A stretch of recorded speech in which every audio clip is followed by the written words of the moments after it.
You know, sometimes the most incredible human stories are hidden in the most ordinary places. We're talking about census records, old newspaper clippings, death certificates, a life told through faint traces of paper and ink. Today, we're going to piece one of those stories together. So, how do you even do that? How do you reconstruct our real life from all these different fragments? Well, you have to think of each document as a clue, right? Like a single frame from a long lost movie. Our job is to put them all in order and see what kind of story they tell. And today, that story is about the O'Brien and Snyder families of Marion, Ohio. Let's dig in. So, we're going to start our story with the family patriarch, a man named John O'Brien. He was an Irish immigrant who found himself smack in the middle of a moment that would define not only his new life, but the entire nation, the very beginning of the U.S. Civil War. And for John, his American story really kicks off with a single number, 3. Now, it doesn't seem like much, does it? But back in April of 1861, this one little number tells you everything you need to know about who this man was. 3 days, that's it. After President Lincoln put out the first call for troops to defend the Union, it took John O'Brien just 3 days to go and enlist. Now, this wasn't a draft. Nobody forced him to go. He chose to answer that call immediately. That act alone made him one of the first defenders, putting him in Company K of the 4th Ohio Volunteer Infantry. He didn't waste a second fighting for his new country. And if we pull together all those records, census, military, you name it, we get this quick sketch of his early life. Born in Ireland, comes over to the U.S. when he's just 19. By 1860, he's settled in Marion, Ohio, working as a laborer. It's that classic immigrant story, building a brand new life from nothing. But John O'Brien was so much more than just a soldier. After the war, he came back to Ohio to put down some serious roots, and not just for himself, but for a family that was already weaving itself into the fabric of the community. Let's see what that looked like. Okay, this is so cool. This is from the 1860 agricultural census, and it tells us a ton. It shows that both the O'Briens and the Snyders, and spoiler alert, these two families are going to become one, were already successful farmers before the war even started. I mean, look at those numbers. A. O'Brien's farm was worth almost twice as much as Jacob Snyder's, and his corn yield was massive. These folks weren't just scraping by, they were thriving. And here, in the main census from that same year, we meet the next generation. You've got John and Anne, both from Ireland, but their kids were born right there in Ohio. And you see her, 4-year-old Catherine O'Brien. You're going to want to remember her name because she's who the rest of our story is all about. So this is where we pivot. We're shifting our focus from the immigrant father to his American-born daughter, Catherine. And her life, as told through her own paper trail, is a story of love, change, and honestly, unbelievable hardship.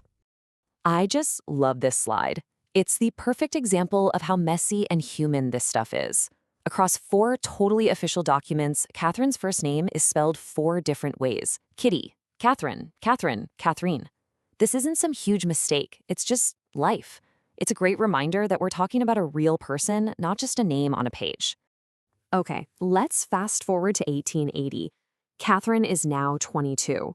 Her mom, Anne, has since passed away, and she's living at home with her dad and her stepmother, Mary. The census lists her job as servant. This is a little snapshot of her life right before she gets married to Jacob Snyder, and everything changes.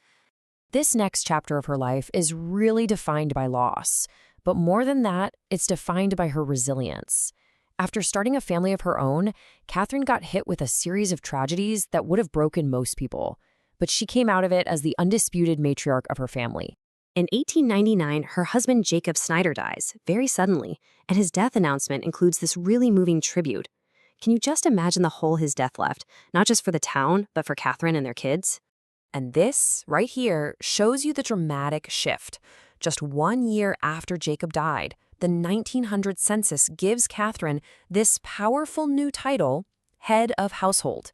Now, in an era where that was pretty rare for a woman, it meant she was the one in charge. Her family's entire survival rested on her shoulders. But tucked away in that very same census record is this quiet, absolutely devastating detail. Catherine reported she had given birth to 5 children. But then, in the column for the number of children still living, it says 2. Just that one piece of data reveals a whole other layer of tragedy that we never would have known about otherwise. And yet she kept going. By 1908, so less than a decade after losing her husband and 3 of her children, Catherine isn't just surviving, she's a business person. This newspaper ad lists her as a landlord, renting out a 5-room house. I mean, from servant to head of household to property owner, what an absolute testament to her strength. So, you gotta ask, how did she do it? Well, part of the answer goes back to a legacy her father started, one that was literally built into the ground beneath their feet on Mark Street in Marion. This land deed tells such a smart story of family strategy. First, her dad, John O'Brien, buys the land. Then he deeds a piece of it directly to his daughter, Catherine. And then the lot right next door, that's owned by his granddaughter, Alice. He basically created a multi-generational family compound, making sure his family had a stable foundation for years to come. And that brings us to the end of Catherine's story. And just like her life, the records of her death leave us with one last little puzzle, reinforcing that idea that history is never as neat and tidy as we want it to be. Her official death certificate is super precise. It gives us the date, her exact age down to the day, and the medical causes of death. It's a very formal, very factual end to a life that was filled with so much. But of course, the official record isn't the only story. Check this out. 2 different local papers published her obituary on the same day. One says she was survived by 1 daughter, the other one says 2. One of them even gets her father's name wrong, calling him T.R. O'Brien instead of John. So which story is the true one? The documents disagree, leaving behind this one final little mystery. And that really brings us to the final thought here. The entire O'Brien-Snyder story was pieced together from all these different things: tax records, property deeds, even conflicting newspaper reports. It really makes you wonder, doesn't it? 100 years from now, what will the digital and paper trails that we're leaving behind say about our stories? What will they get right, and what will they get wrong?